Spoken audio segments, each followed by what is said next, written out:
Mr. Feller? Thanks, Robert. A few follow-up questions on the meeting with lawmakers. On taxes, the president outlined this accelerated negotiation process to come up with some sensible common ground, as he called it. Did he suggest at all that he would be open to a temporary extension of the tax cuts for wealthy? Did he lay any markers down at all? No, I think both sides started and discussed where each had been on that. Our priority was ensuring that, as you heard the president say in his statement, that we make permanent tax cuts for the middle class that are set to expire at the end of this year, and to reiterate our concern for borrowing $700 billion over the next 10 years and making tax cuts for those in excess of $250,000 permanent. I think the Republicans restated their notion of making the wealthy tax cuts permanent. So the president wanted to, as again you heard him say, get to the process of having some of those discussions by asking Secretary Geithner and OMB Director Jack Lew to sit down with 4 members or senators appointed by one each by Senator Reid, Senator McConnell, Speaker Pelosi, and Representative Boehner. And I anticipate that those conversations could happen as early as later today. But you start as early as later. It sounds like you started. It sounds like you ended where you started with these broad philosophical differences about those tax cuts for the wealthy. So what gives the president confidence that this negotiation process is going to be productive? What I think was the foundation for this, for quite frankly the whole meeting, was we have to do things that ensure continued economic strengthening and job creation. We have to deal with our long-term, with our short-term deficits and our long-term debt, and we have to ensure the safety and the security of the American people. So, Secretary Geithner, NEC Director Summers, both gave very quick descriptions of sort of where we thought the economy was. And everybody, I think, as the president said in the room, agreed that this was an issue that we needed to get finished by the end of the year, before the tax cuts expired. And that's the charge that he gave to Tim and to Jack. And I anticipate they'll meet relatively soon. A couple other quick ones, please. Senator McConnell said that his caucus is united on doing the tax issues and the appropriations issues in the lame duck first, and then if there's time left, getting to some of the other pressing matters. The president brought up START in his own description, but didn't seem to acknowledge any forward progress. Is the White House willing to take up that issue in January if need be? I think there was a robust discussion about how that could be done in the lame duck. I think you've heard senators even today discuss the likelihood of being able to get that done. Look, the tax issue may take a little bit, but the Senate and the House will be here, and I think we believe that that's an issue, starts an issue that can get done this year. Still think it is. Yeah, absolutely. And finally, on the broader issue of cooperation, I heard Representative Boehner and Cantor say, in their words, that the president, paraphrasing, the president acknowledged he had not reached out enough to them. Is that a fair portrayal? It is. I think the president acknowledged that he needed to do better, and acknowledged that, rightly, that he would do his part. I think there was common ground reached in the notion, as you heard the president say in his statement, that the American people didn't vote for gridlock. They didn't vote for the continual games that we see played in Washington. They voted for two parties working together to get something done. That's going to take. It's going to take just that, bipartisanship, and that's the only way we're going to make progress. And I think this meeting, which we set up, is the beginning of that. Yes, sir. Thanks very much. Come back to this idea of common ground on the tax code. I mean, specifically, what would the White House be willing to compromise on? For instance, would Well, the President favour extending... I was in the meeting, but the President did not tap me to be one of those negotiators. So I'm going to let Jack and Tim get into that as soon as we have the appointment of those members and senators from the designated leaders. And again, I anticipate that they'll begin talking as early as today. But does the President favour extending all the tax cuts for 2 or 3 years? Well, again, the President's most urgent desire is to see that taxes do not go up on the middle class. And we're going to go from there. The President mentioned a possible meeting out at Camp David. Is there a time frame for that, and also a sense of who you'd invite? Would it just be restricted to lawmakers, or could it be extended to the business community, for example? Well, I think that the meeting that the President talked about with, and I should just for a second let me step back and talk about a little bit of the structure of the meeting, because I'm going to speak about this, but I was not in this part of the meeting. The meeting lasted approximately 2 hours, probably a little less than 2 hours. The last 35 minutes was the President, the Vice President, and the members of the House and the Senate, without staff, without Secretary Geithner, without OMB Director Liu, in the private dining room right off of the Oval Office. So in that 35 minutes, that's where the President brought up the idea, and they talked about throughout the meeting, the idea of continuing these conversations. Throughout the hope that, and I think it was loosely agreed upon, that sometime in the beginning of next year, they would continue this meeting at Camp David. Why did the President ask the staff to leave? Was it that they were no longer needed at that point? Did he want to have a more intimate conversation? I think them have a little bit more intimate conversation. And when you talked about the President telling Republicans that they described that he had not done enough to reach out to them, did he offer an apology at all? No, he said that he took responsibility for that, and as I said, in order to have bipartisanship, we have to do this both ways, and the President's ready to do his part. I'm still confused about the divide that still exists on these tax cuts. I mean, if the President still thinks that $700 billion is more than the country can afford, how can there be any compromise at all? And I know you don't want to negotiate this now, but it seems like the divide is so wide. I wouldn't enumerate all the property lines, but I think it's safe to say that the President reiterated that the notion of a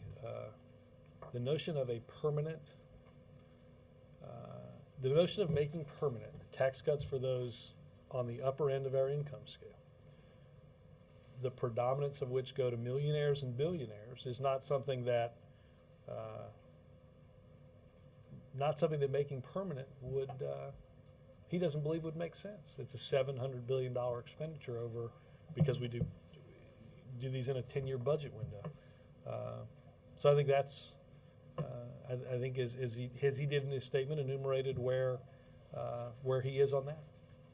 Jake. The President's scheduled to leave for Hawaii December 18th.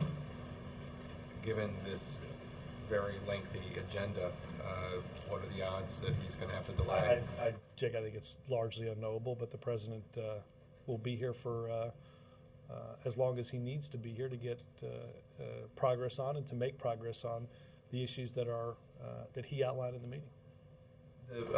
You said the President, in a way, apologized or expressed regret for not reaching out enough. Did Republicans offer any sort of apology? Not that I have in my notes. Does the President sense that there is compromise possible on these issues, that Republicans are willing to give? I think there was a sense in the room in discussing a whole host of issues. The understanding on both sides, let's take taxes, that there was an economic imperative to provide certainty before the end of the year when these cuts are scheduled to expire. President also mentioned, as you heard him say in his statement, there are things like AMT, the college tax credit, and other issues that are set to expire and will impact those at all income levels. So I think an agreement that we needed to get this solved by the end of the year, and an agreement that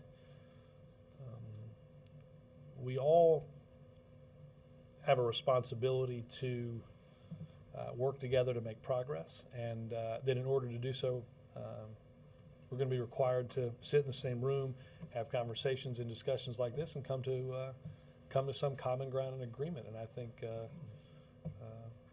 the president believed, and I think, without speaking for them, but having read some of their comments after the meeting, I think everyone thought it was a productive beginning in hopes of finding some of that common ground. Republicans have expressed concern about the fact that Majority Leader Reid has discussed bringing up the DREAM Act and Don't Ask, Don't Tell repeal, and that might eat up a lot of time that could be spent on the tax cuts or START. Does the president share their concern? Well, the president shares Senator Reid's concern, or I should say that the president shares Senator Reid's, believes that it is also, those are also issues that are important to the American people. And I don't, I think we talked about this a little yesterday. I think, again, I think the Senate's going to be, the tax issue is not going to get solved it's not likely to get solved today. Senate's going to be here, and there's time to do the people's business. And I'm not going to get into a long discussion about Don't Ask, Don't Tell, because I think, as many of you know, that very shortly Secretary Gates, Admiral Mullen, and others are going to discuss the public release of the Pentagon's review. And we'll have a statement from the president on what that review has found. But I think in the discussions that the president's had on this issue over the past few days, this is an issue that, if we don't solve legislatively, is going to get solved in the courts. And that solving that issue in the courts is not going to provide the Pentagon with the type of orderly transition that they've said they need. But we have the pathway to do it legislatively and make progress, and I think obviously the president still wants to do that. So just to put a period on this, the president thinks that funding the government, passing unemployment insurance extensions, Don't Ask, Don't Tell, repeal, the DREAM Act, tax cuts, and START all can be done in the next 18 days. Yes. Yes. Well, thank you. You'll have a lot to cover. You said that the president, and in fact the president said that he acknowledged he had not reached out enough and would do his part, but you just told Jake that the Republicans did not make a similar statement. Does the president believe they should have? No, I don't. Look, I've got my hands full being the spokesperson for the president, and look, this was not something that was prompted. The president, I think the president just laid out that in order for us to work together, we're going to have to communicate better. We're going to have to reach out. We're going to He have had not reached out enough. Does he believe the Republicans? It's a two-way street. Does he believe they have not reached out? I didn't ask the president that. I'd leave that up to others. The president was, I think, pretty clear about the fact that in acknowledging that he needed to and would do better. Even if they don't. Well, again, I can only speak for the actions of what the president intends to do and what the president told leaders today. So his reaching out more is not contingent upon their returning His the favor. reaching out is contingent upon the fact that he's the president of the United States, and in order to get things done in what will now be a divided government requires working with the other side. Sounds like he's willing to bend even if they don't. I don't, you can, the president is willing to have a better line of communication with Republicans on Capitol Hill to get something done. I'm not sure I call that bending. I call that trying to work together. I think that's incidentally likely what the American people call it too. And I don't want to get too much in semantics here, but Might be you talked past about I appreciate the, yes. Self-criticism. I think that there's that sign that said, last chance to not get into semantics, and we might have passed that a few miles We ago. never do that. We never parse words either. But speaking of parsing words, you said that what Jack and Tim have been tasked with is finding common ground. Would it be accurate to say that they have been tasked with finding a compromise Yes. that can pass by the end of the year? Yes. Okay, just wanted to make sure. On the tax issue, do you think there was a breakthrough in this meeting? Was this a meeting that constituted a breakthrough? I would say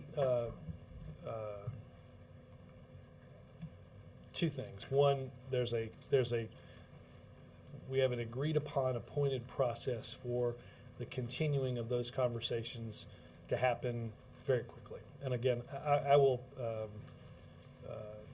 try to get as much information as I can throughout the day and share with you all about the progress and the scheduling for those meetings. I also think that the notion that there was agreement that this is an issue that needed to be dealt with by the end of the year.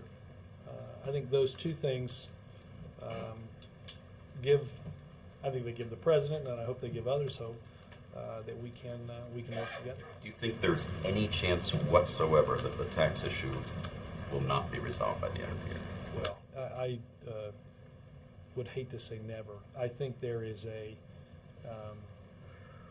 extremely strong likelihood that the issue is resolved prior to the tax cuts expiring at the end of this year. And I think there was strong agreement to do that, and I think there was an acknowledgement on the part of all those involved that we have a window of time to work together on this issue. We've got a little more than a month to come to a conclusion on that, and we ought to be able to do so. So I think the president believes we can get that done. More than a month, we could be here like New Year's Eve, I take it. I guess we've got 31 days. I don't know how many. I don't anticipate being here on New Year's Eve, but we'll see. So Robert, is the next step the OMB director, the Treasury Secretary, and representatives of the different camps getting together and trying to hammer this out, or what's? Yes. Okay. And again, I will, the way they left it in the meeting, there was an agreement that we would have this group of people do this. The Vice President, I think rightly so, pushed to have a meeting as quickly as possible. And like I said, it could happen as early as today. Is the Democratic position on the tax cuts truly unified? I mean, publicly it sounded like maybe the president was ready for compromise, but perhaps some of the leaders on the Hill were not as eager to compromise. How so? Well, maybe they were just saying it's got to be the middle class and no higher income extension. So. Well, again, look, everybody went in with the position that they brought to that meeting. I think the president enumerated the position, as he said in the statement, that he and his fellow Democrats hold, and that is our priority is to ensure that those that are in the middle class in this country that have, as he said during the meeting, have been hurt throughout the past decade in terms of watching their wages go down even as they were working longer and working harder, that we had to do all that we could to ensure that for that group of people, their taxes didn't go up. So I think that I think Democrats are very unified in that. Are you freer today to talk about the State Department cables, or are you choosing not No, to? the law continues to not allow me to speak about classified information. So Worth a shot. it's unclear whether there's a period in which that becomes operable for me. But There have been several significant stories on the agenda the past couple of days. But over the holiday weekend, obviously, there are great concerns about Korea. What's your read of the situation in Korea right now? Are we on the brink of war? Have temperatures calmed a bit? well, I will say I think that There have been a series of meetings throughout the holidays and the weekend here at a deputy and a principals committee level.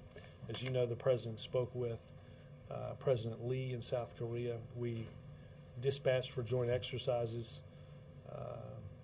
the aircraft carrier George Washington, and we remain committed to, as you heard the president say a few days ago and during our trip to Seoul, remain committed to the common security of our allies in the Republic of Korea. And as I said yesterday, Mike, I think the Chinese have a duty and an obligation to greatly impress upon the North Koreans that their belligerent behavior has to come to an end. And I think you'll see progress on multilateral discussions around this over the next few days. Just a quick follow-up. Does the United States government believe China's done enough so far? I don't know that I'm going to get into grading them, Chuck, as much as I'm going to say that there's an obligation there, and we expect them to live up to that obligation. Should we let the record show that you didn't have praise for what they've done so far, but said an obligation? Well, again, I think that the bottom line is movement and progress with the North Koreans. Back to the meeting with congressional leaders. Was there an agreement among everybody in the room that there wouldn't be a whole bunch of votes on the floor until this smaller group with Lou and the... Not that I'm aware of. I mean, I can go back and check with others and see what their impression was. But So again, it's still possible that the House Dem...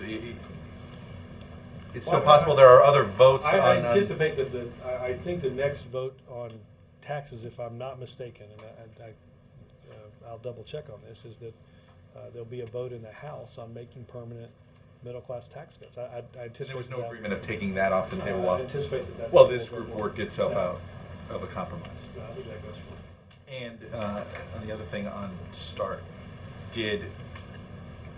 was there any attempt by saying, conversation between, for instance, Rita McConnell with the president, sort of mediating of saying, okay, if he takes something off the plate, if he takes DREAM Act off the plate, and then start any of that? That was not that was not something that was discussed, and the president spent several minutes walking through why he believed that this was most important, why this was so important to our national security, in verifying what's going on with the Russian nuclear arsenal. Obviously, the reduction in deployed nuclear weapons that we all know is a danger, and our efforts in the world to continue to press on Iran and others like North Korea for the strongest possible sanctions, and how all those efforts work multilaterally. Again, I think the president believes, and I think the president believes that we have enough time to get this done, and while acknowledging that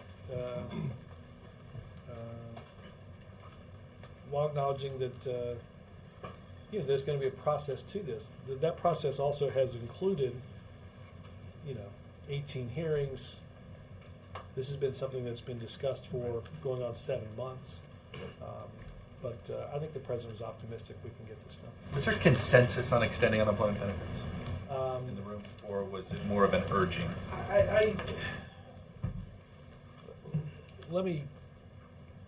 That's not clear in my notes, but I will double check with those. I think the president was very clear that, and this was also clear from both Larry and Tim in speaking in the meeting, that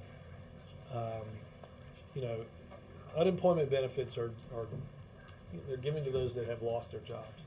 That's money that is almost dollar for dollar put back into the economy. And look, the president brought up the fact that we're seeing the beginning of the expiration of unemployment benefits. And then even as we have these discussions about extending tax cuts for those that make $250,000, those that make $1 million, those that make $10 million a year, we certainly in no way can afford to look past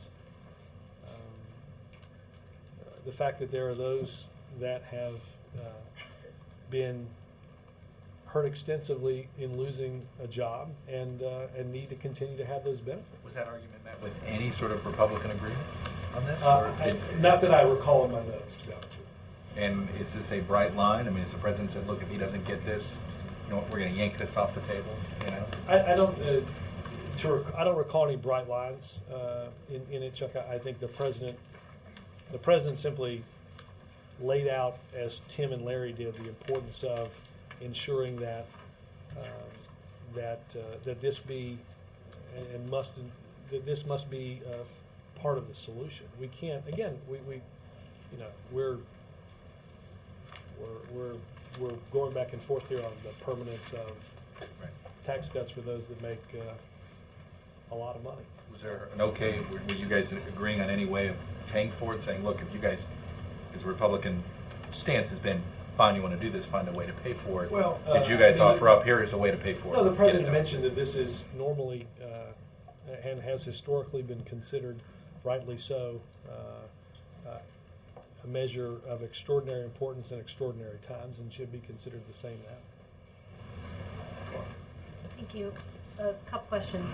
One, the president said in his statement that on the tax cut negotiations, he hoped to get some answers back over the next couple of days. Yes. So does that mean that he's hoping that there is an agreement within the next Well, I think couple we of can, days? look, if you could get an agreement today, it'd be great. I think what the president's saying is we want to continue to see forward progress on this. Again, the agreement to come out of this meeting with those that would sit down again as soon as later today, I think give the president some hope, and as soon as I have updates on that scheduling, we'll let you know. But is he setting up an expectation that he's hoping to have a deal within a matter of a few days? I think the president's setting up the expectation that we'll all get in the same room and continue to make progress on this over the next few days. And this was quite a long meeting. Can you talk at all about what else came up? Did Don't Ask, Don't Tell come up? Did DREAM Act come up? Both of those came up, yes. And was it a matter of people just going around the room and stating their previously stated positions? No, I think that, again, the meeting started out with the president opening up, and then I think each of the 8 members and senators spoke about what they saw as important in the short term and in the medium term. I'd say the tax issue took up by far the majority of time. Again, the president asked both Tim and Larry to give an update on where they thought we were economically. Again, I should note that my timing and my percentages here does not include the 35 minutes in the private dining room without staff. So those 2 issues came up when did the president bring this up, or did others? The president started on the issue agenda after everybody had had a chance to say something, walking through and talking about taxes, and that's when he offered to have Secretary Geithner and OMB Director Liu sit down with Democrats and Republicans. And besides the offer of the Camp David gathering, do you know anything else? Can you tell us anything else that was discussed during the 35-minute portion? I don't have a readout from that, and I don't know that the president would give that to me to read out. Robert, did anybody raise the nature of the campaign rhetoric that came up before the election? Do you mean Slurpees and Well, I wasn't going to mention that by name, but as long as you brought it up. Slurpees were not mentioned. My apologies to 7-Eleven. No, I mean, look, I think there was an acknowledgement, honestly, Mark, by everybody that that an election had come and gone, and that after elections there is a time in which both parties are responsible for governing the country. The president mentioned, and I think others mentioned, that the acknowledgement that not soon after one election passes you enter the political season again, but that he believed, the president certainly believes, that there's a time in which we can seek common ground, that we can work together, and that we can make progress on these issues. That there'll be plenty of time for a political campaign in 2012, and I think the president's line in his statement that acknowledged and agreed to by those in the room that it's time to put our focus on their jobs, the jobs of the American people, not on the jobs of the elected officials that sit in that room. Any reaction here to the Senate vote on earmarks? Let me get some on that. I missed that because I was in the meeting, but let me take that question, Roger. I want to shift over to the Debt Commission. Apparently Erskine Bowles and Senator Simpson were down here just recently today. I think they were having lunch with the vice president, if I'm not mistaken. Paul Ryan is saying that the Debt Commission is having trouble getting a vote, and that they're going to ask for a delay until Friday. Can you fill us in on that? Do you know anything? Roger, I would point you to the commission and their staff to answer that question. I don't know definitively the answer to that. All right. Another question. Senator Schumer has suggested as a possible compromise on the tax cuts of raising it from $250 up to $1 million. What does the president think of that? Is that seeds of a compromise? I don't, quite frankly, see that it has.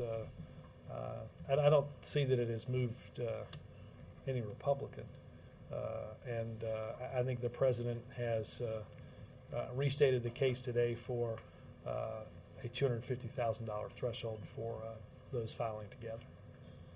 All right. Has the president put any limitations on concessions that Geithner and Liu can make in these negotiations, or is he willing to accept anything that they agree on? Well, they're negotiating for him, so I don't. So how closely will he watch these negotiations then? I mean, will he keep tabs on the back and forth? Yes, I anticipate that the president will, on occasion, ask his Treasury Secretary what are the byproducts of said negotiations. Yes, I mean, obviously this is, I mean, again, the majority of the roughly hour and 25 minutes that was spent with staff in the Roosevelt Room was done on taxes. And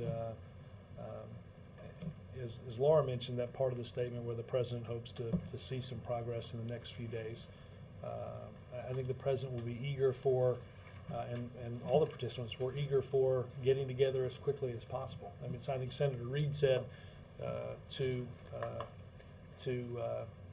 Secretary Geithner and to Director Liu, you just tell us what time, and we'll have our people there. So again, I think this will happen quickly. Also, the meetings, I mean, I don't know. Right. Why didn't the president do a better job in the last 2 years of reaching out to Republicans? When he's been asked that question in the past, he's rejected the premise. Well, you know, I think that the president, without looking too much backward, I think the president understands that we are in a period of, as I said earlier, we're going to enter into a period of divided government.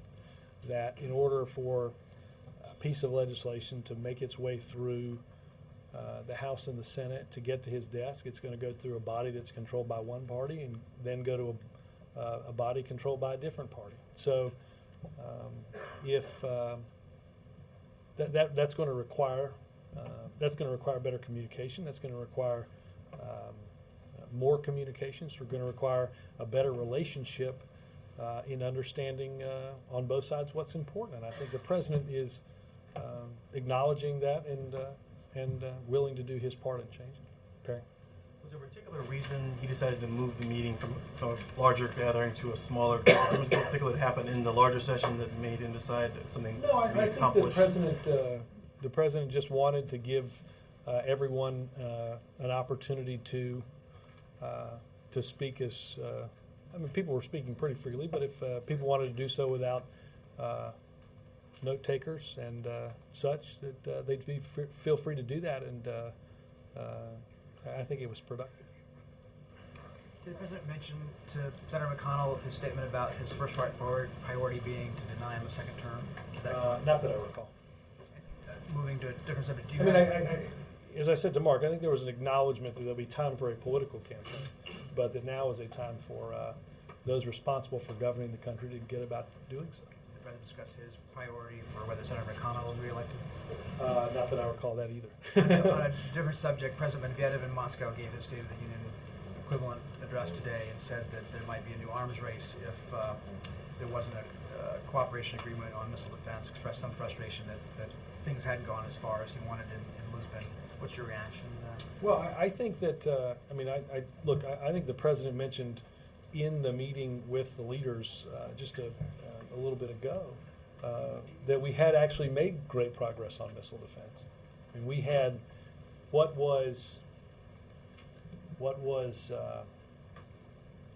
had been a contentious issue just several years ago, now is part of an agreement with NATO with the cooperation of Russia, and that made, look, we had made, and I think there's been an acknowledgement that we've made, both parties have had a priority on protecting our friends and allies in Europe, and obviously the United States. And our agreements in Lisbon make concrete years of effort into a missile defense apparatus that provides greater protection for Europe and for the United States, and that he was pleased with that progress, and that, you know, that was not nothing in START constrained our ability to do that. That was clear, even as you had the head of NATO pushing and advocating for ratification of START, was also working through getting NATO on board for missile defense. I will say, you know, taking this a step back, the president reiterated to those in the Roosevelt Room the genuine importance of and why it made so much sense for our security.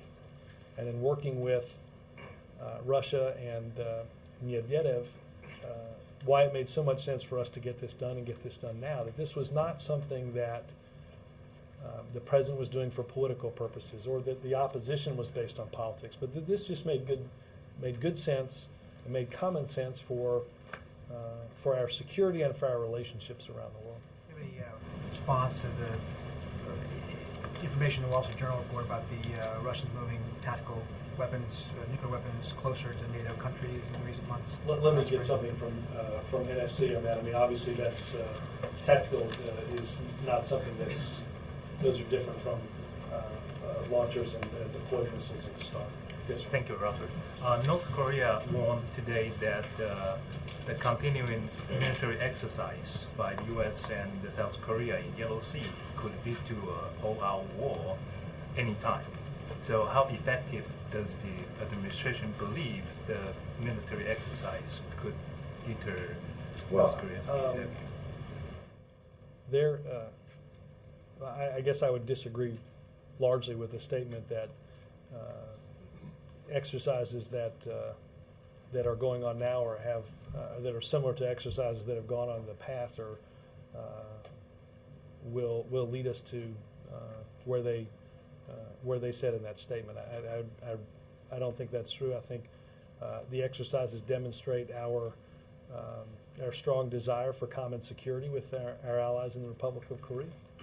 And also, could you give us some detail about the coming meeting between U.S., Japan, and South Korea next week in D.C.? Let me get that from State and NSC.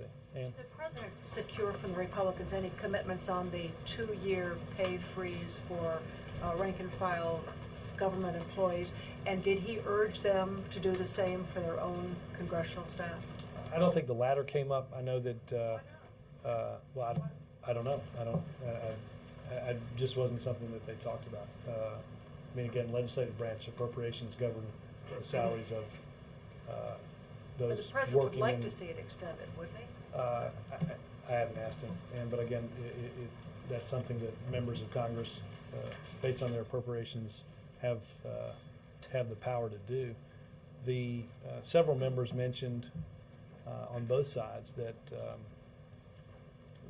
spending in the deficit obviously was something that was talked about quite a bit, and that we're going to have to make a series of decisions that might not be popular in individual districts, particularly around the Washington area, but that are hard decisions that ultimately have to be made if we're going to make progress on our deficits and our debt. And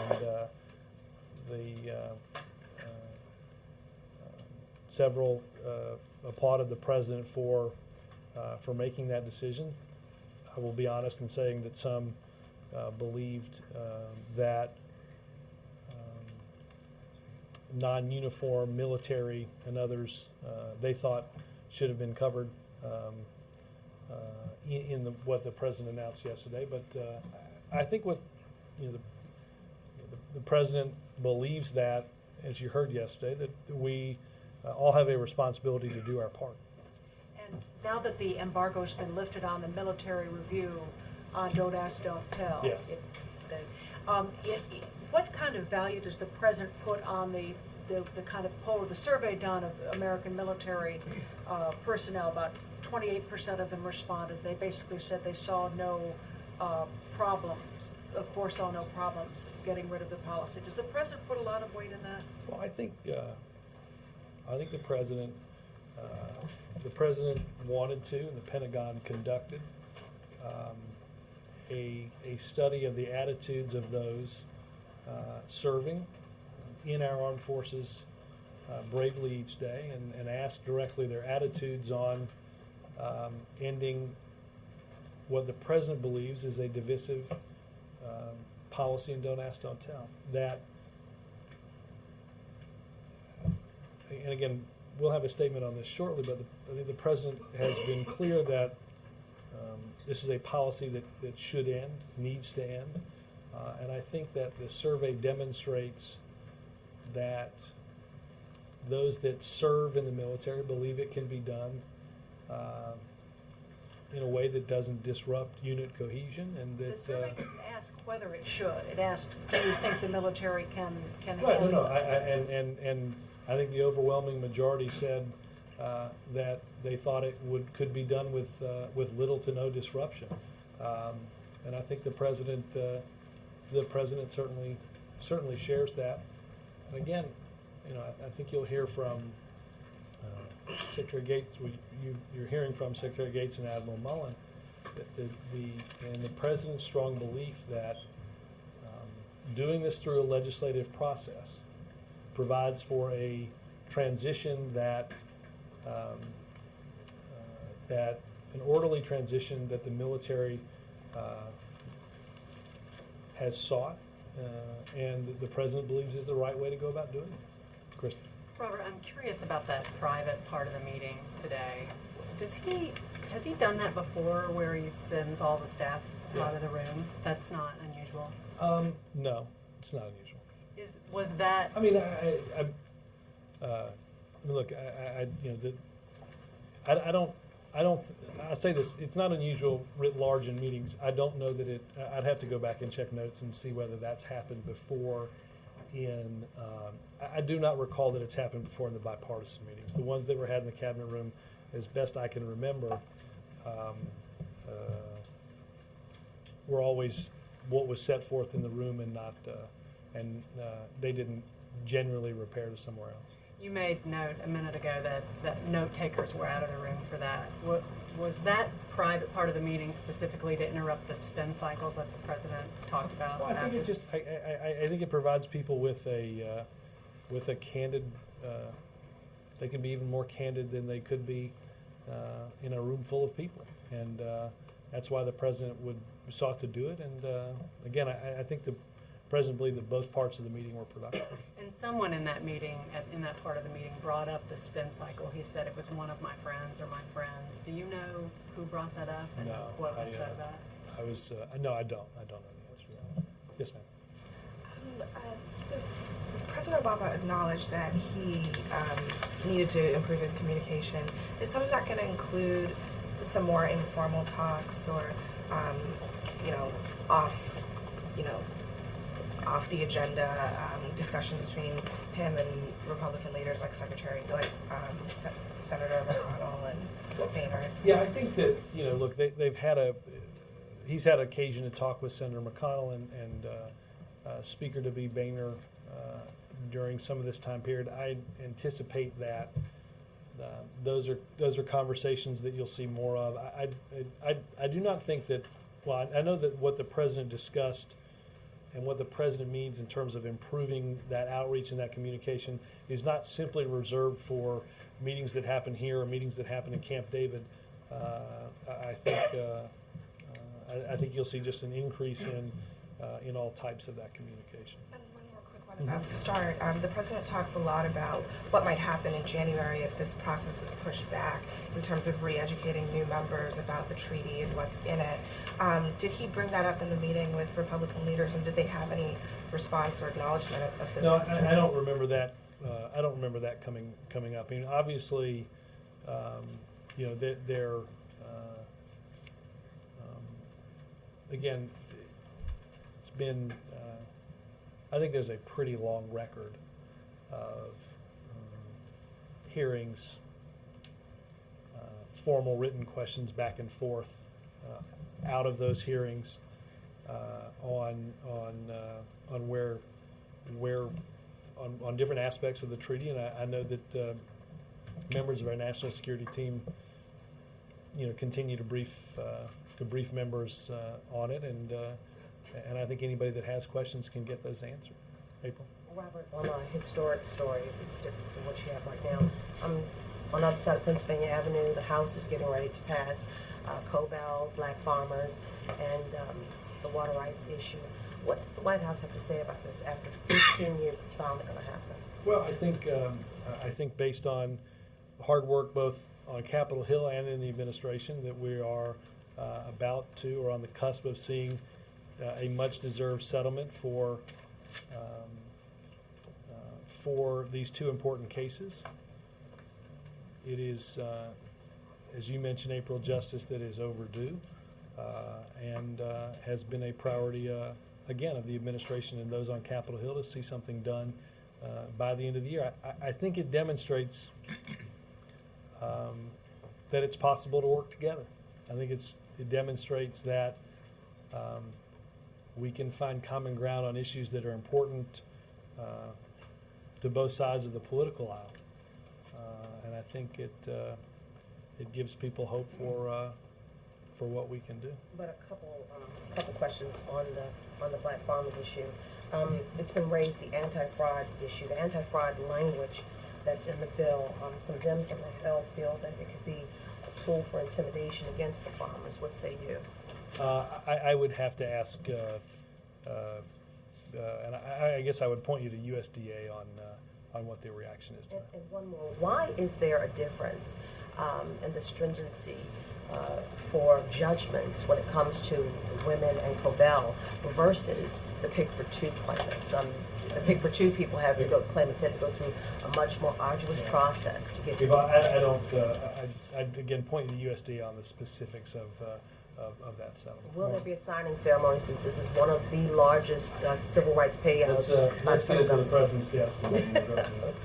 Thanks. I wanted to follow up on a question from yesterday's briefing that you might have read out, but I don't think I got a read out on it. It was about the meeting with between the president and the service chiefs yesterday, and the question was, you know, what do they talk about, and did the president specifically ask them to stop opposing the repeal of Don't Ask, Don't Tell, or to get on board? The president asked, I was not in the meeting, as I said yesterday, because of being out here. The president wanted to have a private conversation with the Joint Chiefs and asked that conversation be private, and I'm not going to violate the president's wishes on that. Obviously, I'm told that the Don't Ask, Don't Tell obviously was the entire topic of the meeting. Okay, but so the reason we haven't heard more is because we're not going to hear more. I tried, and the president was clear that this would be a private meeting. Yes, ma'am. Thanks, Robert. What's the White House view at this moment on what's happening in Haiti with the presidential election and the cholera epidemic? Let me get some guidance from these guys on Haiti. Yes, sir. Since Secretary Clinton's strong message yesterday regarding the WikiLeaks, has the president felt compelled to call any of the leaders, for example, Prime Minister Cameron or anyone else? President, to my knowledge, has not made any calls on this. Again, this I think this continues to be handled at the State Department, at the foreign minister level, and I would say I'd reiterate largely what we said yesterday. Our foreign policy is far stronger than one website. John? To follow up on Laura's question about timing, Senator McConnell said at his news conference that the Senate might be able to take up START if they could quickly clear the decks of tax cuts and stopgap spending or an extension of omnibus spending bill. So is part of the understanding in the room and behind the president's comments about wanting answers quickly is that you'd get a quick deal on tax cuts in order to leave time for a START I debate think in the the president Senate? understands the desire to have a discussion on START and believes that that can be accomplished. But I think the president was clear with the leaders that he's faced with two roles: ensuring our economic strength and creating jobs, and protecting the American people. He does not have the luxury of deciding only to do one of those things. And I don't believe that the president thinks that the Senate can only do one of those things either. And I think we can make progress. Yes, sir. Thank you. A follow-up to Peter's question about the missile defense. The Russians, when they discuss the issue, they keep sounding as if they keep saying they want real partnership, and they keep sounding as if they don't believe the U.S. is ready for a quote-unquote real partnership. After Lisbon, do you have a feeling that both sides understand what each one means by quote-unquote real partnership, and is the U.S. ready for such a partnership on missile defense? I think that Lisbon demonstrates that an issue that had been contentious can be cooperative. Again, I think it's clear that the administration, through its phased adaptive plan, set forth a missile defense apparatus and program that we believe more greatly protects our security. And we pursued and got NATO to sign off on the pursuit of that. I think writ large in our relationship with Russia, we've made, and the president mentioned this today, we've made tremendous progress. We're working together on issues that 2 years ago separated us. I think Iran sanctions is a good example. I think that only because of the strong and real partnership we have were we able to see the type of sanctions that are having a real bite and a real impact in Iran. And that relationship is important to this country and to this president. And one thing on the same subject, President Medvedev actually referred to a quote-unquote strike capability. He said that if this partnership does not materialize, then within that 10-year period that he described, Russia will have to take a hard decision on a strike capability that it will have to deploy. Was it the way that the Russians framed this issue in Lisbon, and do you have any idea what strike capabilities they're talking about? I would point you to your comrades in Russia. Thanks. Thank you, Robert. One quick question. On the way in, I saw President Carter headed into the Oval Office. Was he going to meet with President Obama? Yeah, I believe his schedule had a meeting with our national security advisor, and I believe the president also asked President Carter to stop in. Regarding Korea? That is all I know, and I will try to find more. Will he be available for reporters? That's not my bailiwick, but I will say that you guys both wanted to see him. How about that? I'll try to get some more information. Thanks, guys. Thanks.